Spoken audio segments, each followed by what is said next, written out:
Hello, everyone, and welcome to the CPG Guys podcast. I'm PVSB, one of the aforementioned CPG guys. I'm all about digital shelf content, retail, customer data insights, loyalty, and CRM. And then there's the other CPG guy.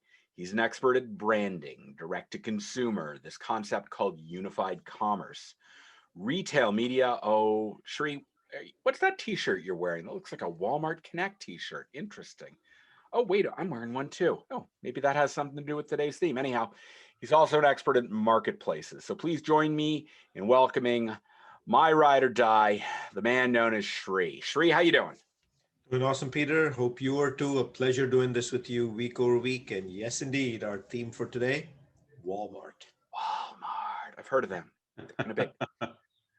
So before we get to our guest, I want to remind our audience that our content, including our series on e-commerce profitability, our series on women's leadership, where Shri and I were happy to be able to contribute $8,000 to the Susan G. Komen Foundation, and our ongoing founder series in Q1 of 2021. All that content is free. Just go to cpgguys.com. And while we're at it, our good friend Britton Ladd joined us in February and March on Instagram for our latest 1Q1A series. Go over to Instagram, look up CPG Guys, and check that out. And finally, as you know, our content on this show is audience driven. So the way we find out about what you want us to talk about, well, you go to ratethispodcast.com/CPG Guys. You click on the Apple platform, you leave a rating. We're okay with 5 stars, but it's your choice. 5 is nice. And also write us a review, because what's really important there is the written review where you tell us what you're looking for. And we actually listen to it, and we appreciate your feedback. So as many of you know, I previously worked at a retailer several years ago, which became infamous for very long register receipts. You could use them as replacements for vertical blinds. You could make fashion out of them. Anyhow, quite infamous. But during that time, I became aware of our guest's company. In fact, the head of merchandising was so obsessed with them and the business model that they had established that I was tasked with performing due diligence to determine whether my retailer wanted to build a similar solution, modeling after what this company had done around Walmart, right? I can honestly say I've yet to see what I consider to be a very compelling business model imitated or replicated at any other major omnichannel retailer, be they headquartered in Minneapolis, Cincinnati, Boise, Nashville, or the like. The company I'm referring to is 8th and Walton. If you don't work in the Walmart ecosystem, it's highly unlikely that you've heard of this company based in Bentonville. But if you are a brand selling into Walmart, 8th and Walton should be top of mind to help you prepare your team members to work with what Shri describes as the world's most elite retailer. Elite, right, Shri? Elite. So joining us on the podcast today is the CEO of 8th and Walton, Mr. Jeff Clapper. Jeff, welcome to the podcast. How you doing today? I'm doing pretty well. How are you, Peter? Thanks for having me. We are so excited to dig in here because, as I said, you've been on my radar for quite a number of years and so absolutely fascinated. I can't wait to get to the questions. But before I do, could you tell us first, because a lot of people like to follow along, check your business out online while they're listening to the podcast, they're multitasking. First, what's the URL of 8th and Walton? And after that, could you tell us a little bit about your business? Yeah, absolutely. 8th and Walton is, so you can find our website and learn a lot more at 8thandwalton.com. And it's just a little tricky, so I'll spell it out. It is the numeral 8, TH, as in 8th Street, AND, Walton. And that is in reference to the intersection of 8th Street and Walton Boulevard in Bentonville, Arkansas. And so 8th and Walton references the intersection where the Walmart home office is located. Of course, they're embarking on a big project to relocate and create a massive new campus. But for many, many years now, it's been at that intersection, and that was the name we chose. So tell us a little bit about your business. Yeah, 8th and Walton. So we started about 15 years ago. 2 people began the company, but it's really focused on education of Walmart suppliers, companies that are either new to, about to be working with Walmart, or have been working with Walmart for many, many years, large and small suppliers. So global multi-billion-dollar brands, all the way to a farmer who might be in a couple hundred stores, or someone who's kind of doing their happy dance in the parking lot because they just got a yes. But at any place in that journey, they realize that there's a lot they need to know, whether they're a team member on a big brand, or again, maybe that company that's just about to get their first crack at it. It's maybe a little bit like getting your first contract with the Department of Defense. It's like, this is great, but we don't know anything about working with such a massive entity. And so really having help navigating the process in all the different facets of it, that's really what it's all about, is that education and guidance to those suppliers. You know, Jeff, I did the happy dance when Shri said, yes, I'll do a podcast with you. So I can appreciate that. And I also feel that when they move the headquarters, they'll probably just decide, we're going to rename this as the corner of 8th and Walton. I'm pretty sure Bentonville will actually. For the record, I called Peter and asked him if he wants to do this together. It wasn't the other way. Anyhow. Yeah, that's great. Thank you, Jeff. That's really helpful. So let's get to the questions, because I've got a lot of great ones, and I know Shri does too. This is going to be interesting. So you showed up at 8th and Walton a decade ago. It wasn't at the time of the founding. I'm kind of curious what drew you to this opportunity that had been operating already for about 5 years.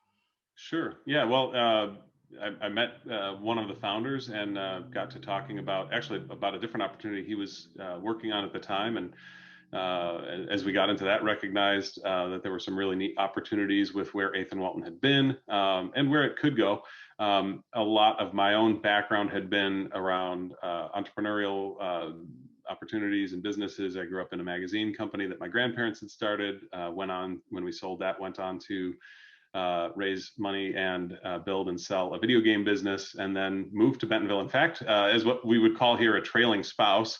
My wife is with a vendor, and we'd been married a year, and they said, what would it take to get you to move to Bentonville? And like I said, it was kind of just good timing for us. So when we got here, met with the founders of this business. We're working on a couple different projects, but had my eye on 8th and Walton as a really neat kind of opportunity to really grow from where it was. And they had built it into a really nice lifestyle business, and there was so much more to go from there. And so really worked out nicely to jump in and take it on myself. So first of all, welcome to the show, Jeff. It's a pleasure to have you. Thanks for making time for the CPG guys today. Peter's right. I do address Walmart as the world's most elite retailer, but I have to profess that when you say make a statement that people jump in joy in the parking lot when they get a yes, that automatically qualifies the other table to be elite, that they can even get that sort of a emotion stoked in people. So let's jump into what specific outage or set of needs did you see in the industry that you felt when you went to Bentonville, you could have done many things. You could have been a mountain biker. I believe you can head to the Ozarks and do that. You could have decided to be a camper, or you could have started a Montessori school. But what outage did you specifically see in the CPG industry of people who make brands that you said 8th and Walton is the destiny for you, and that's what you ended up doing? So that origin, or that gap, that opportunity, I'll answer the question maybe in two parts. The founding of the business was based on a recognition. The two people who started the company, one had been with Walmart many years, one on the supplier side many years. And from each of their perspectives, they recognized that there was a lot of knowledge suppliers needed in really being successful with Walmart. I think they began with the intention of teaching sort of history, culture, values, communication, kind of just good soft skills about Walmart. And what we recognized, and they recognized, and we've continued to see and learn over the years, is those things that are important but not urgent, those are kind of a slow. It's just that it's important and not urgent for all the suppliers. But where they really kind of struck a chord, back to your question, was when they recognized that the systems and the use of systems, namely to start with Retail Link and all of the facets of it, that was when they really kind of found that gap and that need in the supplier community. And buyers were putting expectations on suppliers, saying, I need you to know all of these things about where your business stands. And the most successful suppliers were progressive in learning and using those tools. but they are not, it's not Microsoft Excel where you can buy all kinds of books or find all kinds of websites and resources. It's a proprietary system. And so to the knowledge to learn those systems when they're, in those earlier years, that was really an exclusive and important need in the marketplace. What we started to recognize later on was there were people coming, kind of back to our happy dance running joke here. There were people at a certain level on, I would say, disruptor brands, small and medium brands. They would be at that point where they'd say, "Great, this is so exciting." Maybe they're 6 months from launching, or they've just launched in the last month or two, and they realize, "Holy cow, I better get my," we like you just said a minute ago, they were capable or competent enough to get that start or that opportunity, but it could be over as soon as it started if they don't figure out how to get this right. And so they would find their way into learning with us. And again, to use an example, maybe a president of a company who owns Walmart and many other retail accounts, as well as sourcing and financing and innovation and all these big hats. Maybe a VP of sales who owns a lot of other accounts, but it's a small company, so they don't really have the bandwidth to take on all the work. But those people at maybe a more senior level would find their way into our training and our classes, and by 10 a.m. on the first day, they would say, "This is phenomenal, really good and important stuff, and I have no idea how much work was going to be required, but there is just no way that I can get all this done myself. Do you know anyone who can help?" And so that was, again, just to come back to your question, the second part of my answer would be recognizing the training is critical for any team, big or small, that has the resource and the bandwidth to take on that work themselves. There's also a parallel need for a team that is newer, may not be in a place yet to do all that work, but they can't miss a beat in their launch. And so they've got to make sure that they cover the first 6 to 12 months. And that's really been the growth, is where we say, if you're not yet in a place where you're going to take all this on yourself, we'll do the work alongside you for a period of time. When you're ready, we'll flip into being teachers. That's our origin. And we'll get your team coached up to be successful for the long term with Walmart. For the benefit of our audience, when you say system, are you specifically referring to Retail Link, or is it just a plethora of systems at Walmart? Primarily Retail Link, and there are many applications within Retail Link. So I'm using it as an umbrella term there, but there are many applications within it, and they're dynamic. And if you follow along kind of at home on what's going on with Walmart, it's changing all the time. Sometimes even week by week or day by day. I could even tell you from one day to the next. This week, we've seen things online and offline. So just the dynamicism of it is again part of the need in the market. I would say a smaller point, but not much smaller. Again, back to your question of what's the need in the marketplace. Walmart is so dynamic. To their credit, they're constantly pushing to evolve and stay on the front edge of where the business can go, and that challenges suppliers to stay on the front side of all of that with them. So let's double click down a little bit, Jeff. Can you detail for us the range of training areas that you address in your curriculum?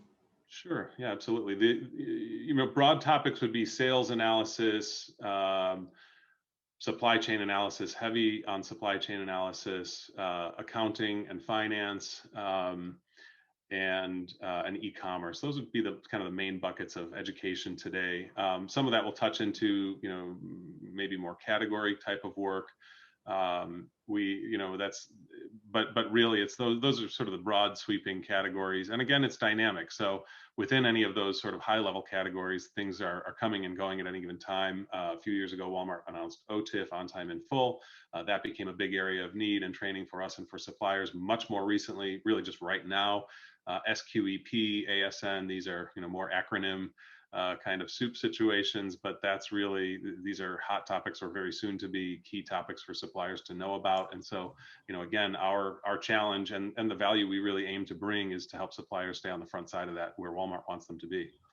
Before Sri jumps in, because we are an educational podcast, yeah, could you define a couple of the acronyms, or as many as you can, as you just threw out there, like OTIF, but there were a couple others you drew, and I'll admit I don't know all of them, so I'd love to. Yeah, and they are honestly, they are brand new. SQEP is the Supplier Quality Excellence Program. ASN is Advanced Shipment Notification. These are really supply chain related and production operations related. The SQEP has to do with sort of the quality of your product as it arrives all the way through the supply chain. So let's make sure that boxes don't show up spilling out product when they get into the store, and really giving visibility. The success of OTIF over the last few years has been around transparency in the process, and Walmart and suppliers taking ownership with that transparency to say, hey, we had a little stumble here. Was that us or you? Okay, well, that's fine. Let's correct it at the root so that we don't continue to have this challenge. But first, Walmart provided that visibility, and then everybody could work on improving it. Same with SQEP. ASN has to do with, notification to and from Walmart about what's being shipped and received, and timing, quantity, all of those kinds of things. So they're really supply chain heavy, but we have a lot of our team members, really their emphasis is on supply chain. And if they were here, they'd be saying retail is all about supply chain. Everybody has their biases, but so much of what you see at Walmart emphasizing really is around supply chain, of course, and of course also e-commerce now. Thinking about your services, do you teach people how to fish, or do you actually also help them fish? As in, are you different from a traditional sales agency that actually does the work, or do you really train people to be self-sufficient? And in terms of your services, let's also address the hottest topic in the room, aka the t-shirts we're wearing, or Walmart Media, also now known as Walmart Connect, and retail media. So if you could answer both of those, please. Sure. Yeah. So as far as the variation from us or an agency or a sales agency, brokerage, what have you, the difference is almost exactly what you put your finger on there.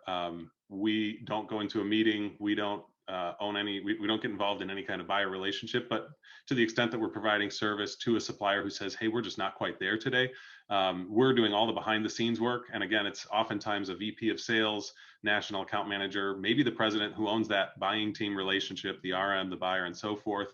But we're going so far as to script an email and say, here are all the key phrases and words, and we'd recommend here's a deep dive on some supply chain opportunities that we found. You're selling out of inventory at these stores by Tuesday. We don't know how high is, and we've done the analysis. Here's the data. Here's the email. We'd recommend you copy, paste, and share this. And we'll go that far, but we really want them to be the hero, so that, back to your question, when the time comes that they and their team are in a place that they, and we explain all this along the way. So in all of our calls, we're saying, here's how we did this, but the work is done. So that when they get to a point that they say, I think we're ready to take this on, we say, great, it's kind of, it's a success story, it's a graduate of what we've done. And so that's kind of fun. And that's a big difference from probably anybody else in town. We actually had a call with a client yesterday who we worked with for the last 2 years, and their business has tripled in that time from when they launched, when we started with them 2 years ago. And we had a real, it was kind of fun. I said, I feel like we should sing a song or something, but it was just a great kind of send off to working with them for the last couple of years. And their team has doubled, and we've been working with them and coaching them up all this time. And so that's just a fun story to have, and to really kind of put them in that position. And I think maybe one of the other differences you'd have is where we're teaching thousands of suppliers a year, we kind of have that built into our model. We want to work with you for a year or two and then send you on your way. So maybe to go back to your fishing metaphor, I'd say it's kind of catch and release, and send them back out bigger and better and ready for the world. So congratulations on the success. Oh, thank you very much. Yeah, thank you. Yeah, and as far as Walmart Connect, it's interesting. I'm sure you all were keyed into the earnings report recently, and there was reference to monetization of data, and at the same time, the Walmart Connect, kind of the evolution of Walmart Media Group, and how and the same point, or in the same earnings report, about, hey, we're media consumers, or we're buying a lot of media as Walmart. We know what that customer wants.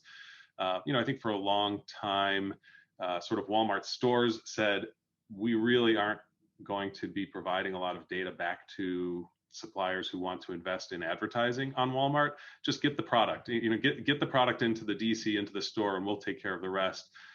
But when they open up a new revenue channel, that is ad revenue, if I'm going to spend more on advertising, I need to know what's working and what's not. And so it makes sense, in the same way that Google was so successful with Google Analytics, to say, hey, if you're going to spend money on Google AdWords, we should provide data all the way through, so you can see you put in $1 here and you make 10 there. I'll give you more dollars. It really makes sense to pass that data through transparently, and then to and along the same lines, to make it more transparent along the way. to just, and you know, I've kind of made comparisons over the years between, again, Google Analytics and Retail Link, where Sam Walton said, hey, let's give suppliers all this data and then let's expect them to use it. Let's really put that responsibility with them to use all this great data that we're providing. You know, I do hope that it remains, that the monetization is from the advertising and not from any kind of just billing of the data itself, which we've seen in some other channels or some other retailers selling the data as purely data. I think that kind of gums up the model. If you can give the data away for free so that you can sell something more, I think that is a little bit cleaner and more virtuous model. But that's my own opinion, I guess. Shri, what I hear is that Walmart Connect is definitely on 8th and Walton's radar screen, and if they can develop some training that helps their clients in that area, well, it'll make its appearance on their curriculum. That's right.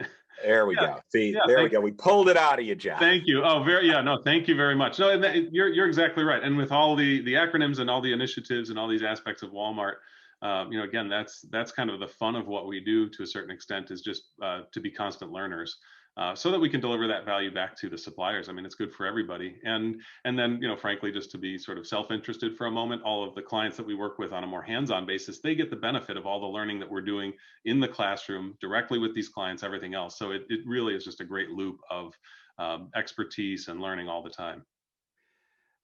Jeff, when I was on the retail side and I was selling media, I would deal with vendors of enormous size that would have 100 people in a building 20 yards down the road. And then I deal with vendors that sold a single item and they would fly in for meetings or maybe just call in. Mm-hmm. So my question is around the services you provide. Are they more in demand from vendors of a particular size? And what I mean by that is, so if I had a single shopper marketing person servicing a retailer and they leave to go to another vendor or whatever, I've lost an enormous amount of institutional knowledge. Mm-hmm. So I would absolutely want to turn to you. And then I look and I see these big companies that have 50, 100 people on site. Maybe they have the resources to do it internally and they figure that's the way they're going to do it. Is that true? Or are you finding that your clients are running the entire spectrum? And why would a big company want to work with you? Yeah, it's a great question, and really what happens, big vendors work with us, small vendors work with us for different reasons. A big vendor, like you said, they've got knowledge internally. Maybe they have 4 replenishment analysts on their team, and well, it's been interesting actually in the pandemic. Just that alone creates enough friction where it's not just, hey Peter, how do I do this? Now I've got to schedule a 20-minute Zoom, and that's just enough of a hurdle where that's been kind of an interesting factor to our training. But even before everyone was working more remotely, some of the same thing applied. It was, yeah, we have 5 or 10 other people or more in a similar role who could be training and teaching these skills, even though the one person vacated this desk. But it's just time constraint and bandwidth and everything else. So that's why a big vendor works with us. And oftentimes we'll do custom training, customized, you know, sort of a dedicated session with a team of 6, 10, 12, maybe more people, depending on the business or kind of the roles that they're in. But really that dedicated training is another way that large vendors will engage with us. And what's neat there versus a class that's kind of an off the rack, what you'd find when you go to 8thandwalton.com, those off the rack classes are terrific because you get sort of this cross pollination of, hey, you're an apparel vendor and I didn't even think to do that over here in grocery.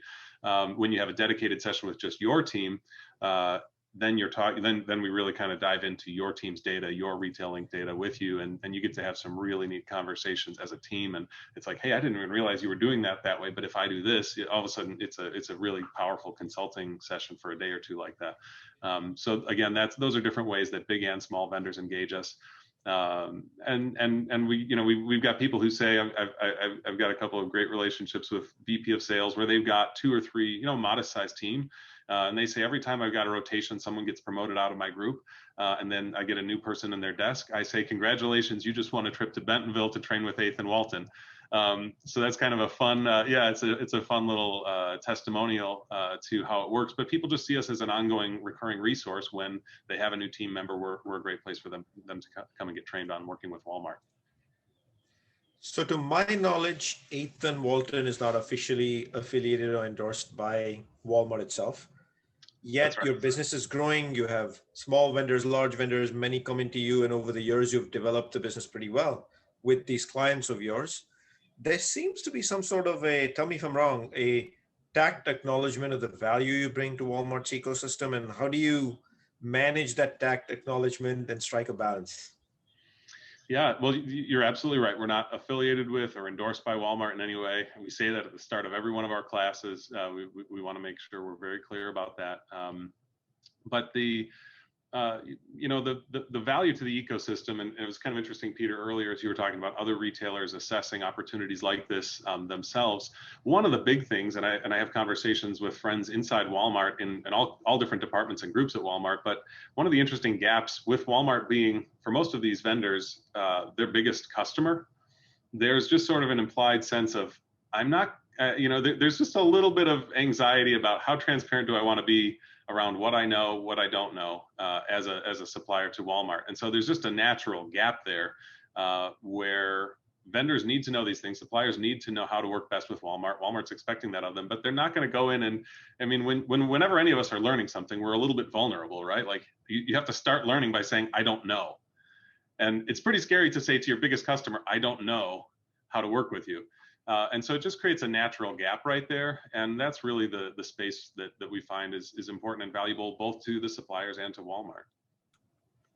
So we already mentioned the Walmart Connect business as being an opportunity for potential training. I'd sure love to know, are there other specific areas that from your talks with your clients that you'd like to expand out your capabilities? I don't know if you've ever even trained Walmart associates, because sometimes they need this, and whether that's an area that you might also offer. Yeah, we've had Walmart associates in classes. Wow, yeah, that's big. That's actually really big.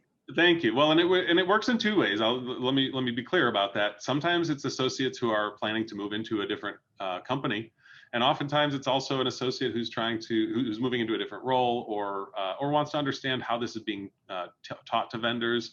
It's a perspective kind of exercise. And so just good dialogue around that. Again, that's not an endorsement from Walmart in any way. That's like to be really clear about that. But yeah, having the opportunity to train associates from Walmart is always exciting. And that's a great opportunity, and a lot of great dialogue comes from that. One of the funny things, and a lot of our team members, of course, have spent decades inside of Walmart, and inevitably, whether they're fresh out of Walmart or they're still there, they're in a role, they're moving into a role where this training would be relevant. Inevitably, there are conversations around, wow, this looks very different from the vendor side. Which is that's really our audience. And so what we're teaching about retailing or anything else, the process is very different. And that's kind of a focus for us also is we want to teach you how to do this in a way that is going to make Walmart's business better and your business better. But we have to keep it in mind. We have to keep the perspective of the supplier in mind. And, that's one other, and this kind of goes back to the question of sort of the balance of being where we are, what's the gap in the ecosystem here. Walmart's interest is going to be Walmart's interest. That's just kind of naturally the case. But how a supplier works and what their challenges are going to be very different from what Walmart's are. And we'll have buyers say, I had no idea this was going to be so complicated. Or maybe it's someone who was a DMM at Walmart for many years, great successful career. They jump over to being a supplier, and then they're in class because they had no idea how much work it took to be a vendor. That's terrific. I love learning myself, and I love seeing our team and everybody else learning. I think it's just that just keeps life exciting, and it keeps us kind of on that edge of sort of too much order and too much chaos is where we're learning and growing. So I really support that, but you kind of have to smile a little bit and say, yeah, it's a little more challenging than we might have thought. Before I hand it to Sri, I have a very funny story to relate to. I know you'll appreciate it. Quite a number of years ago, I was working at dunnhumby, the predecessor to 8451, which is the data science arm of Kroger. And on a monthly basis, we would offer training classes on the dunnhumby analytics tool, which is called the Shop. And typically, we would separate retailers and Kroger associates and the vendors. And on a particular occasion, we let a Kroger associate into a vendor meeting, and people went around the room at the very first opening of the training and asked, "What were you doing here?" And one person stood up and said, from a company, "Oh yeah, I'm actually based out of Bentonville. I work on the Walmart and Sam's Club business. I'm here to learn how to use this tool, help Walmart beat Kroger." Sure. And you should have seen that got to Kroger general office headquarters in minutes. And of course, it was one of my clients. So I got called out on the carpet by the CEO of dunnhumby USA as to what the heck is going on here. So that's the peril you face when you put vendors and the retailer in the same training class. Well, and I'm glad you mentioned it. In fact, whenever we have, it's not often, but whenever we have a Walmart associate coming to class, we contact any student in that class first, just to let them know, hey, this is coming up. And if you'd like a different class, that's fine, because we run them on a good frequency, but we make sure everybody's comfortable with the situation, just in case. So yeah. Boy, I was uncomfortable with that for quite some time. I bet. Sheree, why don't you close us out?